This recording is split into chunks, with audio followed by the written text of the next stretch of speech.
안녕하세요. 쓸쓸한 인생을 살고 있는 사람입니다. 저에게 한 가지 고민이 있어 어렵게 사연을 올려봅니다. 저 같은 기구한 인생이 있을까요? 끝까지 들어주시길 부탁드립니다. 아들이 결혼을 하고 나서 너무도 갑작스럽게 아내가 세상을 떠났습니다. 동네에서 금실 좋은 부부로 유명했을 만큼 저는 아내를 너무나 지극히 사랑했어요. 집안끼리의 소개로 만나 어린 나이에 결혼하게 된 것이었지만 저는 아내의 성숙함과 총명함을 너무나 좋아하고 존중했고 아내 역시 그런 저를 믿고 따르면서 진심으로 저를 아끼고 사랑해 주었습니다. 그 사랑이 빤히 보이는 만큼 저는 아내에게 더 좋은 남편이 되고자 매 순간 노력했고요. 그렇게 몇십 년을 넘게 서로 보듬고 살아온 만큼 저는 아내에 대한 상실을 겪고 난 뒤 한동안 제정신이 아닌 상태로 살았습니다. 밤에 눈을 감으면 아내의 꿈을 꾸었고 눈을 뜨고 있는 순간에도 아내의 환각이 보일 정도였죠. 장례식장에서는 눈물을 흘리다 쓰러지기도 했어요. 저를 아는 모든 사람들이 저를 걱정했습니다. 제가 얼마나 아내를 진정 사랑했는지 아니까요. 아버지, 괜찮으세요? 물론 그 많은 사람들 중에서도 저를 유독 걱정해준 사람이 있다면 제 큰 아들이었습니다.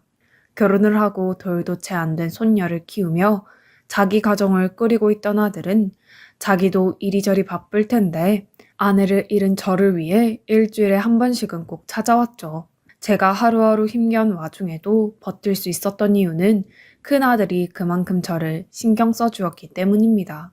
만약 아들이 아니었다면 저는 아마 깊은 우울증에 걸리지 않았을까요? 아들은 떠난 아내를 대신해서 반찬을 만들어 두고 가기도 하고 가끔은 며느리와 손녀까지 데려와서는 저희 집에서 하룻밤 자고 가기도 했습니다. 비록 예전처럼 늘 밝게만 웃을 수는 없었지만 큰아들의 노력 덕에 그래도 조금씩 기운을 차렸습니다. 그때 큰아들이 저에게 제안을 하더군요. 아버지, 괜찮으시면 저희랑 같이 사는 게 어떠세요? 무슨 소리 하는 게냐? 너야 내 자식이라 괜찮지만 며느리는 어떻게 생각하겠니? 난 너만 행복하면 된다. 그러니 내 걱정하지 말거라. 앞으로도 죽은 아내를 그리워하며 혼자 살아갈 제가 걱정됐는지 큰아들은 제가 본인들과 함께 살기를 원했어요. 그 고운 마음씨는 너무 고마웠지만 저는 거절했습니다. 큰 아들과 같이 사는 것이 달갑지 않았던 것은 아닙니다.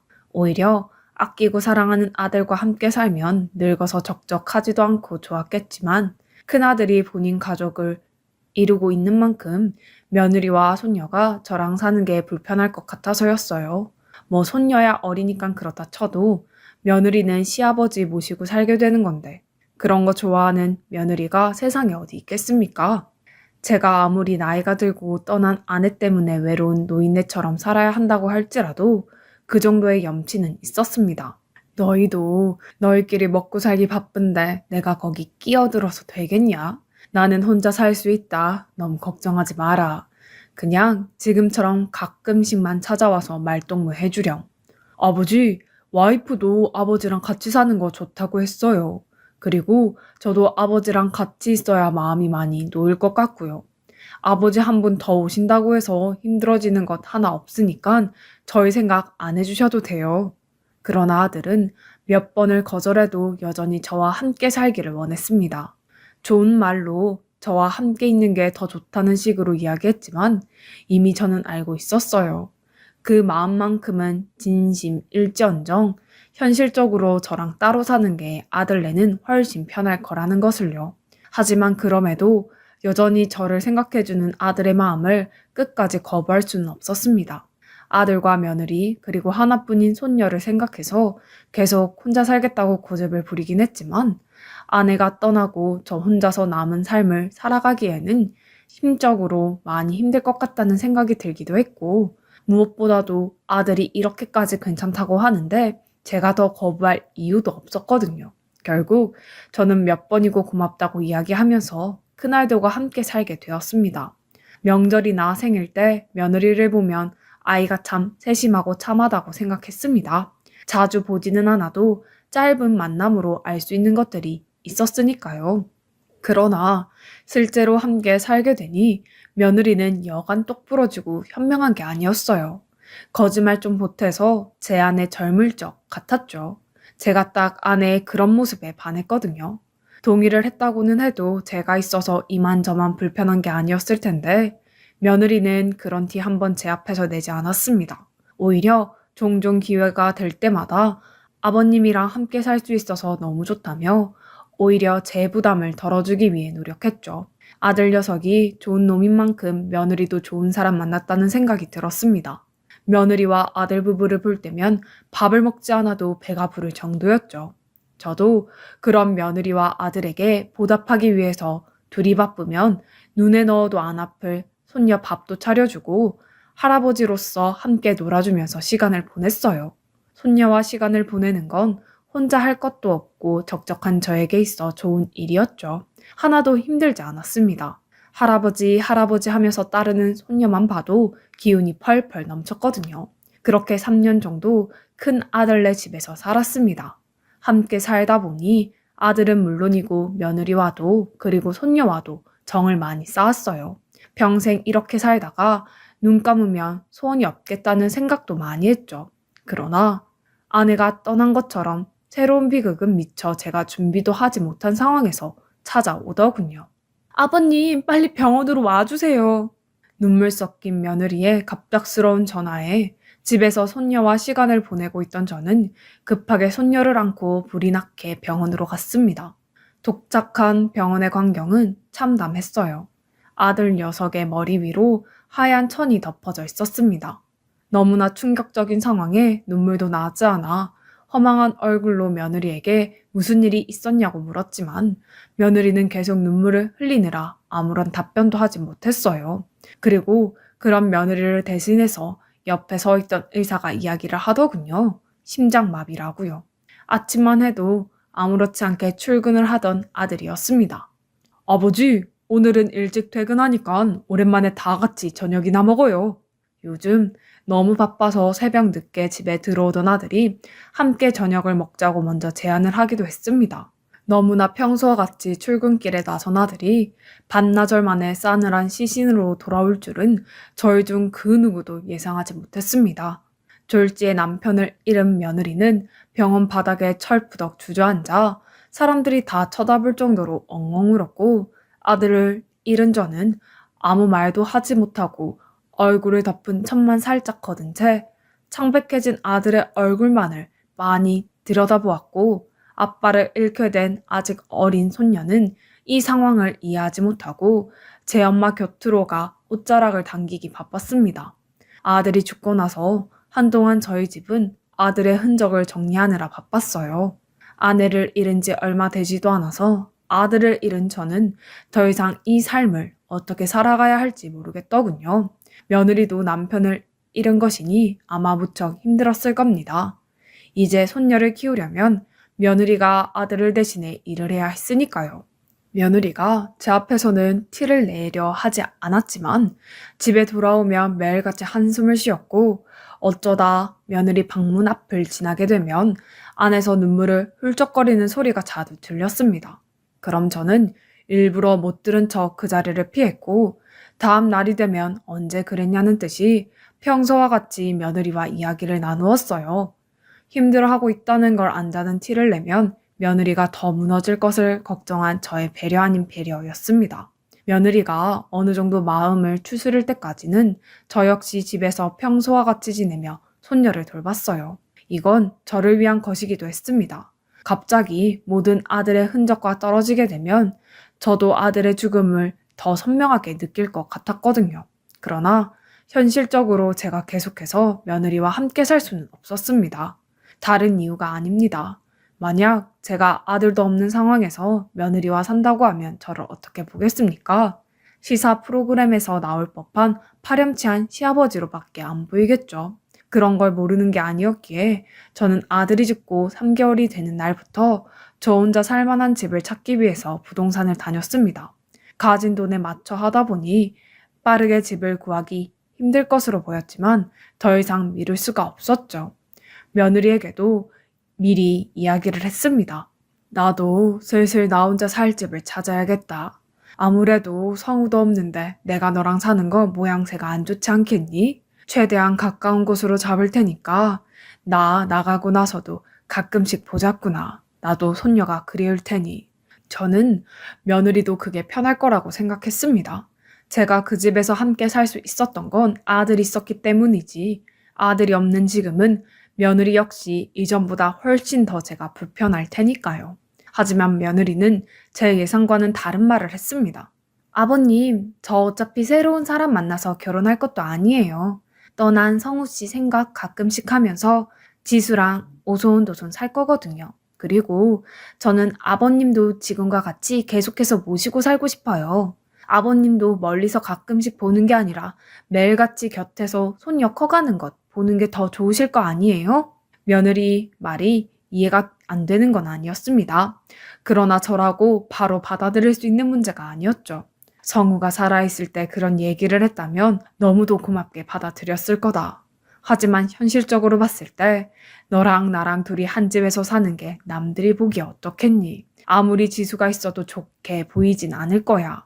나는 그런 시선 받기 싫다. 그리고 괜히 너나 지수한테 안 좋은 영향 주는 것도 싫고. 매일같이 곁에서 볼 수 있으면 좋겠지만 지금은 그러기 힘든 상황이니 나는 상관없다. 그러니 가끔씩만 만나주면 충분해. 그러나 며느리는 생각보다 강경했어요. 제가 주변 사람들 눈치 때문에라도 같이 살 수 없다고 하니까 본인이 현재 처한 상황에 대해 제가 함께 있어야 하는 이유를 조목조목 설명하더라고요. 요즘 같은 세상에 여자 둘이 살기에는 너무 위험하고 무서워요. 제가 만약 친정 부모님이라도 있으면 지수 데리고 친정 가서 살겠지만 아버님도 아시다시피 저는 부모님이 안 계시잖아요. 제가 의지할 어른이라고는 아버님뿐이에요. 아들이 며느리와 결혼을 할 적에 들었던 건데 며느리 부모님은 며느리가 대학교를 다닐 시절에 교통사고로 세상을 떠났다고 했어요. 그래서 며느리는 그 어린 나이부터 혼자서 모든 것을 책임지고 살아야 했어요. 당시 그런 며느리의 사정을 알게 된 저와 아내는 며느리를 안쓰럽게 여겼습니다. 워낙 씩씩하고 싹싹한 며느리였던지라 평소에는 친정 부모님이 안 계신 것도 잊고 있었는데 이렇게 꺼내니까 새삼 실감이 나더라고요. 무엇보다 저희 지수도 아직 어리고요. 지수가 어느 정도 크기만 했어도 아버님께 이런 부탁 안 드렸을 거예요. 하지만 당장 성우 씨 빈자리를 저 혼자 다 채우기는 어렵다고 생각해요. 그렇다고 제가 다른 남자를 만날 생각이 있는 것도 아니고 만약 다른 남자를 만난다고 해도 그 사람이 지수를 정말 친딸로 생각해 줄지는 모르잖아요. 하지만 아버님은 가족이잖아요. 누구보다도 지수에게 가장 가까운 보호자가 되어 주실 수 있어요. 물론 저에게도 마찬가지고요. 아버님 말씀이 이해가지 않는 건 아니지만 조금 더 저희를 생각해서라도 함께 있어 주실 수 없을까요? 부탁이에요, 아버님. 며느리가 그렇게까지 호소하는데 절대 안 된다고 하면서 당장 집을 나갈 수도 없는 노릇이었습니다. 결국 일단 저는 집을 알아보는 것은 그대로 유지한 채 한동안은 조금 더 며느리네 집에서 손녀와 함께 살기로 마음을 먹었죠. 물론 그러면서도 마음이 편한 건 아니었습니다. 아직은 주변에서 제가 아들이 죽은 뒤에도 며느리랑 사는 걸 모르고 있어서 그렇지 만약 어떤 것을 계기로 알게 된다면 분명 안 좋은 소문이 퍼질 것이니까요. 그러나 보호자가 필요하다는 며느리의 말이 일리가 있는 말이었기에 한참 동안 고민을 많이 했던 것 같아요. 그냥 집을 나가서 따로 살아야 하는지 아니면 같이 살아야 하는지 혹은 또 다른 방법이 있지는 않을지 누구에게도 털어놓고 이야기를 할 수가 없는 문제였기 때문에 결정을 내리는 데 있어 많은 시간을 소비했습니다. 생각하고 또 생각했어요. 그러던 어느 날 밤에 손녀가 웬일로 저랑 자겠다고 제 엄마 손을 뿌리치고는 제 방으로 오더군요. 할아버지랑 자는 것은 지금껏 처음 있는 일이었습니다. 얼떨떨한 기분으로 바닥에 이불을 깔고 손녀와 함께 누운 뒤 멀뚱멀뚱 천장을 쳐다보고 있는데 얼마 안 가서 코 고는 소리가 나더군요. 손녀가 잠든 것이었습니다. 그 얼굴을 한참 동안 들여다봤습니다. 아들 녀석 얼굴이 보이더군요. 죽은 아들을 그리며 잠든 손녀의 머리를 쓰다듬는데 문득 아들이 하늘에서 제가 며느리와 손녀를 보살펴 주기를 바라고 있을 것 같다는 상상이 들었습니다. 어째서 그런 생각이 들었는지는 모르겠어요. 어쩌면 정말 하늘에서 아들이 신호를 보낸 걸 수도 있죠. 아니면 그저 제 상상에 불과해 보낼 수도 있겠지만요. 아무튼 그날 밤 문득 든 상상 때문에 저는 손녀가 최소한 성인이 될 때까지는 같이 있어주는 게 훨씬 좋을 것 같다는 쪽으로 마음이 기울었습니다. 결국 저는 최대한 며느리와 손녀와 함께 살고 있다는 사실을 숨기고 손녀가 어느 정도 클 때까지만 그 집에 있기로 마음을 먹었어요. 그 이야기를 하니 며느리는 무척이나 좋아하고 안심했죠. 며느리와 손녀와 함께 사는 건 제 생각보다는 그리 불편하지 않았습니다. 굳이 불편한 것이 있다면 주변에 제대로 이야기하기가 힘들다는 부분이었죠. 그러나 친구 녀석들은 매번 동네에서 만나고 집으로 누구를 데리고 올 일이 없었기 때문에 숨기는 게 어렵지는 않았어요. 오히려 그 부분만 조심하면 나머지는 전부 좋은 부분밖에 없었기 때문에 저로서도 나쁠 게 없었죠. 평일에는 며느리가 집을 나갔기 때문에 저녁 시간 전까지는 늘 손녀와 둘이 시간을 보내고 며느리가 퇴근한 후 그리고 주말에는 셋이 함께 지내거나 아니면 저 혼자 따로 나가 근처 경로당에서 친해진 다른 사람들과 고스톱을 치고 바둑을 두며 시간을 보냈습니다. 금전적으로 아주 여유가 있지는 않았지만 저도 모아둔 돈이 있었고 며느리도 돈을 벌어왔기 때문에 사는 게 넉넉하지는 않았을지언정 모자라지도 않았어요. 그러던 어느 날 동사무소에 서류 낼 것이 생겨서 무엇을 작성해야 하는지 알아보려고 컴퓨터를 켰습니다. 살아생전 아들 녀석이 저에게 컴퓨터 하는 법을 알려주고 밖에 나가기 힘들 때 집에서 혼자 심심하면 인터넷으로 고스톱이라도 치라고 이것저것 얘기해 준 게 있었기 때문에 이 나이에도 제법 컴퓨터를 다룰 줄 아는 편입니다. 인터넷 창을 켜고 검색창에 서류 관련해서 알아보려고 키보드를 치는데 검색창 아래에 며느리가 검색한 듯한 기록이 나와 있었습니다. 그 검색 기록에 눈길이 간 저는 멈칫 할 수밖에 없었어요. 물론 단순히 검색을 해본 게 문제가 되는 건 당연히 아니었습니다. 다만 검색 기록들이 수상해 보였죠. 며느리가 검색한 것들은 전부 재산에 관련된 내용이었습니다. 며느리가 상속받는 방법, 재산 상속 방법, 시아버지 재산 며느리에게 상속, 심지어 그 기록은 한 달 전부터 최근까지 꾸준히 이어져 왔습니다. 그뿐만 아니라 법률 사무소와 관련된 검색 기록까지 있었어요. 그 기록을 찾아서 하나하나 눌러보니 상속과 관련해서 경력 많은 변호사들이 주로 있는 법률 사무소였죠. 당연히 저는 이상하다고 밖에 생각할 수 없었어요. 대체 며느리가 어떤 이유로 재산 상속에 대해서 그것도 시아버지 관련된 재산 상속을 검색해 볼 일이 있을까요? 누군가는 억측이라고 할 수도 있겠지만 저로서는 그 검색 기록들만으로 며느리가 제 재산을 노리고 있다는 것을 거의 분명히 알 수 있는 상황이었습니다. 재산이라고 그리 많은 것도 아니지만 그 재산을 받으면 어느 정도는 먹고 살만합니다. 평소 살면서 그런 티를 낸 건 아니에요. 하지만 검색 기록을 보고 있자니 머리가 너무 복잡해지더군요. 혼자 자면서도 상상의 나래를 펼치고 있고 점점 안 좋은 쪽으로만 생각이 기울어 갔습니다. 예전에 아들이 죽고 제가 혼자 살 집을 구하고 있을 무렵 며느리가 손녀 이야기를 하면서 보호자가 되어 달라는 식으로 말하며 저를 붙잡고 함께 살자고 했던 게 생각나더라고요. 어쩐지 그조차도 제 재산을 받기 위함이 아니었나 싶었습니다. 저에게는 시집가서 멀리서 살고 있는 딸이 있고 만약 제가 죽으면 제 재산은 대부분 딸에게 넘어가겠지만 그렇다고 해서 며느리에게 아예 아무런 재산을 남겨주지 않을 생각은 아니었어요. 손녀도 며느리에게도 나름대로 정이 있었으니까요. 하지만 제가 아무리 그런 마음을 먹고 있다고 해도 며느리가 먼저 저의 재산을 노리는 것은 이치에 맞지 않다고 생각했습니다. 한번 의심을 하고 나니까 며느리가 저에게 하는 모든 행동들이 달갑게 다가오지 않았어요. 며느리는 평소에 저의 건강을 챙겨준다고 홍삼도 자주 사오고 보약을 지어오는 날도 많았고 어떨 때는 외국에서 유명한 영양제라면서 저에게 선물한 적도 있었는데 그전에는 그런 배려들이 너무 고마워서 며느리가 주는 것을 족족 빼지 않고 다 챙겨 먹었습니다. 하지만 며느리가 그런 검색들을 한 걸 알게 된 뒤로는 며느리가 아무리 좋은 말을 하면서 저를 걱정해도 그게 진심으로 받아들여지지가 않았습니다. 아버님, 요새 건강은 어떠세요? 어디 아픈 곳은 없으세요? 나는 괜찮다, 멀쩡해. 그러니 약 같은 거 가져오지 않아도 된다. 제가 괜찮다고 해도 며느리는 꾸준히 이것저것 저를 챙겨줬는데 그조차 오히려 제 건강을 악화시키는 꼼수가 아닌지 너무 의심이 갔습니다. 저는 자연스럽게 며느리와의 대화를 줄여나갔어요. 며느리가 함께 식사를 하자고 해도 배부르다는 핑계를 대거나 이미 먹었다고 이야기를 하며 자리를 피했고 거실에 며느리가 있으면 불편하더라도 일부러 방에 틀어박혀서 나오지 않았습니다. 며느리 역시 그런 저의 행동이 마음에 걸렸는지 아버님, 왜 그러세요? 하고 물어보고는 했지만 저는 그때마다 아들 핑계를 댔습니다. 조금 우울해서 그러는 거라고 하면 며느리는 금방 알았다는 식으로 이야기하고 넘어갔기 때문이었어요. 하루하루 갈수록 저는 점점 더 두려워졌습니다.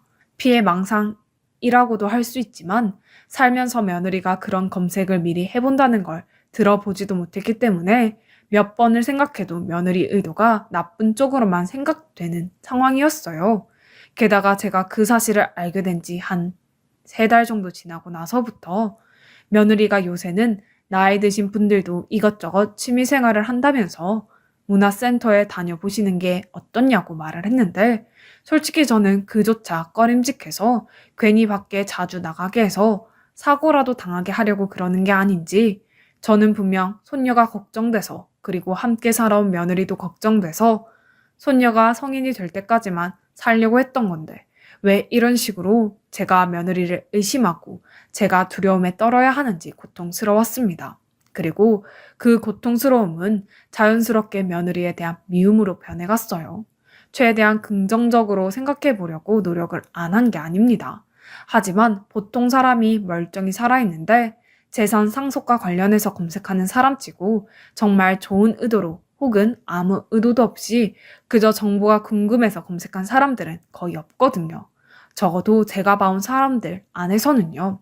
게다가 때마침 며느리는 또 외국에서 요새 유명한 영양제라며 꼬불꼬불한 글씨만 잔뜩 쓰여진 알약통을 하나를 주며 아버님은 괜찮으시다고 하셨지만 그래도 아버님 나이대에는 괜찮은 것 같아도 건강을 다 챙겨야 하거든요. 요즘 어지간한 외국은 다 이 영양제 챙겨 먹는다던데 성분 보니까 좋아 보여서 저도 직구로 주문 좀 했어요. 하루에 3알씩 꼬박꼬박 챙겨 드시면 몸이 좋을 거예요. 라고 이야기하는데 저에게는 그저 인간의 탈을 쓴 악마가 꼬시는 것 같아 보였습니다. 저는 도저히 그 집에서 더 견딜 수가 없었어요. 앞으로 며느리가 저에게 무슨 행동을 하든지 그것들은 전부 다 저에게 좋지 않은 영향을 끼칠 것만 같았습니다. 이제는 정말 집에서 나아야겠어서 예전이었으면 부동산을 통해서 집을 구할 때까지 같이 살았겠지만 이미 저는 한계에 도달했어요. 그래서 멀리 살고 있는 둘째 딸에게 염치불구하고 연락을 한 뒤 며칠만 묵게 해달라고 부탁을 했죠.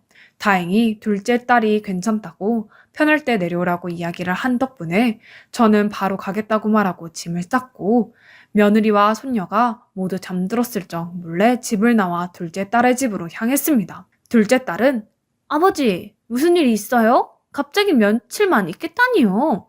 라며 물었지만 차마 이 모든 이야기를 하기에는 내키지가 않았기 때문에 그냥 새로 살 집을 고르려고 하는데 몸 잠시 맡길 곳이 마땅치가 않아서 연락을 했다는 식으로 얼버무렸습니다. 제가 집을 나가고서는 며느리가 정말 매일같이 전화했어요. 문자도 수십 통이나 왔습니다.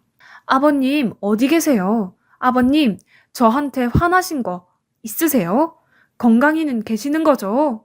걱정으로 가득 찬 문자였지만 저는 하나도 답변하지 않았습니다. 전화를 받지 않은 것도 마찬가지입니다.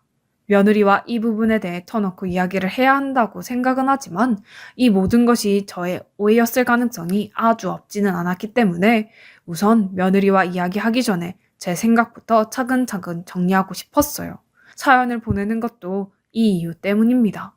저와 며느리를 모르는 제3자의 입장으로 봤을 때 제가 오버하는 건지 아니면 정말 의심할 만한 내용인지 궁금했거든요. 여러분들은 어떻게 생각하시나요?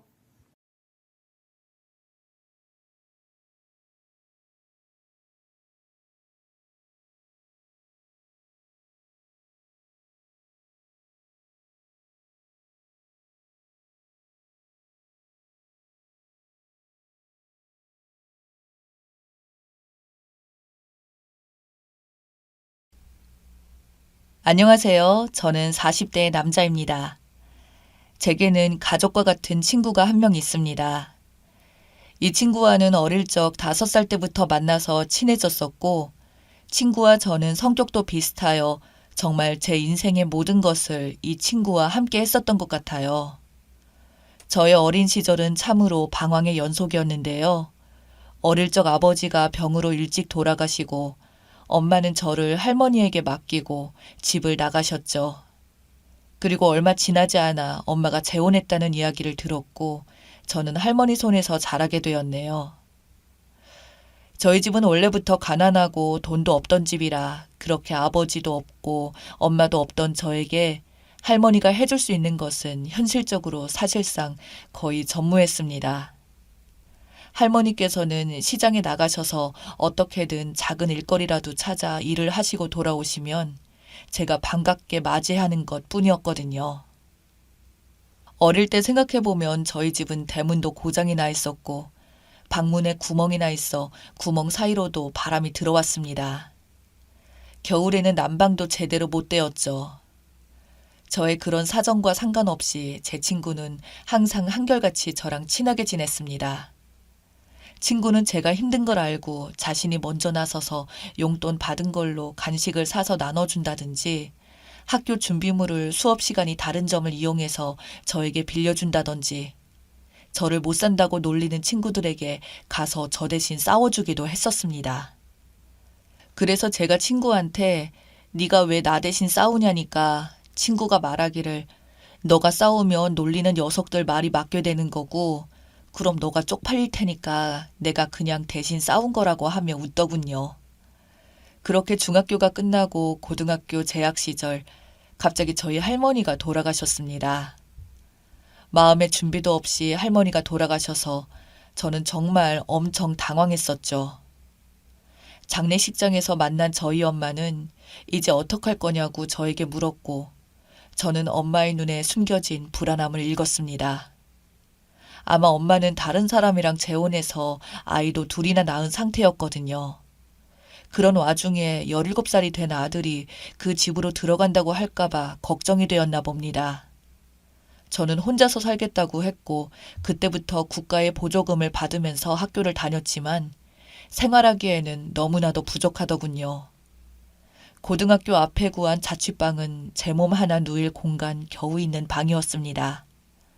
애들끼리 같이 가자던 매점 한번 갈 수도 없고 집에는 내야 할 공과금은 점점 쌓여만 갔습니다. 그러던 어느 날 친구가 학교를 마치고 제 집으로 놀러 오더니 자기 주머니에서 40만 원을 꺼내더니 제 두 손에 꼭 쥐어주더군요. 저는 친구에게 대체 이 돈 어디서 난 돈이냐고 물으니 추석 때 오랜만에 오신 큰아버지가 고등학교 입학 선물로 주셨답니다. 이걸 그럼 너나 쓰지 왜 나를 주냐고 물어보니까 자기한테 돈이 있어봐야 내 개인적인 용돈으로 쓰일 테지만 너한테 쓰이면 생활비 아니겠냐며 부담 같은 건 절대 가지지 말라고 합니다. 친구는 워낙 성격이 대쪽 같아서 친구들 사이에서도 절대 돈 안 빌려주기로 유명했거든요. 다른 친구들이 100원만 빌려달라고 해도 친구끼리 돈을 빌려주게 되면 사이만 멀어지게 되고 정말 목숨이 달릴 정도로 급한 일이 아니고서야 빌려주면 안 된다고 그렇게 돈 관련해서는 철저하게 똑부러지게 딱 자르던 그 친구가 저한테는 40만 원을 준 이후로 친구들 사이에서 더 이상 이 친구 보고 좀생이라는 소리가 싹 들어가 버렸죠. 그날 친구를 돌려보내고 고마움에 눈물이 났습니다. 그 이후로도 이 친구는 저에게 음식이며 반찬이며 자기의 집에서 종종 들고 와 가져다 주었고 같이 아르바이트도 하며 살았습니다. 그렇게 그 친구와의 인연도 시간도 같이 흘러서 저희는 어느덧 성인이 되었고 각자 결혼도 하게 되어 집안의 가장이라는 책임도 가지게 되었습니다. 저희는 사회생활과 결혼으로 인해 집의 거리는 멀어졌지만 그래도 일주일에 2번씩 만나서 술도 마시고 자기 자신 이야기도 하고 매번 휴가 때마다 친구네 가족과 우리 가족은 여행도 가고 그랬었습니다. 제가 이사를 한다고 하면 회사 다니던 놈이 연차까지 갑자기 내면서 찾아와 저희 집 이사 준비까지 도와주던 저에게 누구보다 진짜 친형과 같은 그런 친구였죠. 제 아내가 수술을 한다고 병원비로 걱정하자 말도 없이 그동안 큰일 했을 때 빌려간 돈이라며 1,000만 원을 그 자리에서 뽑아서 주고 갚으라는 말조차 하지 않았던 제 친구는 저는 그 이후로 그 돈을 갚기 위해서 죽기 살기로 투잡 쓰리잡을 뛰면서 친구가 보자고 하는 것도 거절하고 겨우겨우 모아서 갚았지만 그 갚는 몇 달 동안 저에게 단 한 번도 돈 이야기로 생색낸 적이 없었습니다. 오히려 돈을 갚던 날 뭘 갚으냐며 그동안 이 돈 갚는다고 연락도 없었냐고 돈은 다음부터 늦게 갚아도 되니까 친구끼리 얼굴 좀 보고 살자고 타박하던 그런 친구였습니다. 그 친구가 어느 날 저를 찾아와 머뭇거리며 힘들게 말을 꺼내더군요. 진짜 미안한데 2,000만 원만 좀 빌려줄 수 있겠냐고요. 저 또한 아내 수술비로 돈을 다 쓰고 막 모으던 시기였고 저한테도 2,000만 원은 정말 큰 돈이었습니다. 그러나 친구가 저한테 돈 이야기를 꺼낸 게 처음이라 저는 제가 가진 돈과 모자른 돈을 대출까지 받아서 두말 없이 빌려줬습니다. 그러자 그 친구는 얼마 안 가서 연락이 없어지더군요. 제가 보자고 해도 다음에라는 말만 하고 한동안은 답변조차도 없었습니다. 저는 한편으로 마음이 많이 아팠습니다. 그 친구가 저한테 해줬던 것들은 겨우 2,000만 원으로 평가하기에 너무나도 컸기에 옛말이 틀린 거 하나도 없구나. 돈 빌려주면 친구도 뭐도 없다는 말이 맞구나 했습니다. 2,000만 원을 잃은 아픔보다 겨우 2,000만 원 때문에 친구를 잃은 아픔이 더욱 컸습니다. 그렇게 친구와의 연락은 깜깜무소식 두절되었고 친구에 대한 생각도 잊혀질 무렵 5년이라는 세월이 흘렀고 어느 날 갑자기 이 친구한테서 연락이 온 겁니다. 잠시 얼굴 좀 볼 수 있냐는 말에 반갑게 친구를 만나러 갔습니다. 5년 만에 본 친구 얼굴은 너무나도 보기 안 좋았습니다. 어디 아프냐고 물으니까 아프긴 무슨 요즘 피곤해서 그렇다며 늦게 갚아서 미안하다고 이미 빌린 돈 입금 다 했다고 하더군요. 그래서 제가 괜찮다고 여태까지 뭐 했냐고 물으니 그냥 열심히 일했다고 말을 아끼길래 더 묻기도 그래서 저희는 밥을 먹고 또 보자고 하면서 헤어졌습니다. 다음 날 은행에 가서 돈을 확인해 보니 돈이 글쎄 3,000만 원이나 넣어놨더군요. 다시 저는 그 친구한테 빌려줬던 계좌로 이자로 보낸 1,000만 원을 돌려주었고 친구의 얼굴도 안 좋으니 보약 지어 먹으라고 100만 원을 더 넣어서 보냈네요. 친구한테 문자로 돈 돌려줬으니까 그 돈 가지고 애들 만난 거 사주고 보약이나 좀 지어 먹으라고 문자를 보내놓으니 얼마 시간이 흐른 후 친구의 와이프가 저에게 갑자기 전화가 오는 겁니다. 저보고 안 돌려주셔도 된다고 하네요. 그리고 끝내 제 통장에 다시 1,100만 원을 돌려주더군요.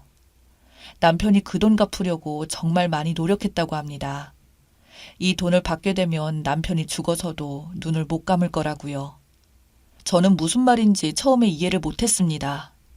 대체 무슨 일 있었냐고 물었더니 저보고 그동안 고마웠다네요 라고 하길래 저는 불길한 마음에 재수 씨한테 똑바로 말해보라며 무슨 일이 있었냐고 물어보니 친구의 아내는 그제서야 굳게 닫고 있던 입을 열며 하는 말이 이 친구가 5년 전에 췌장암에 걸렸답니다.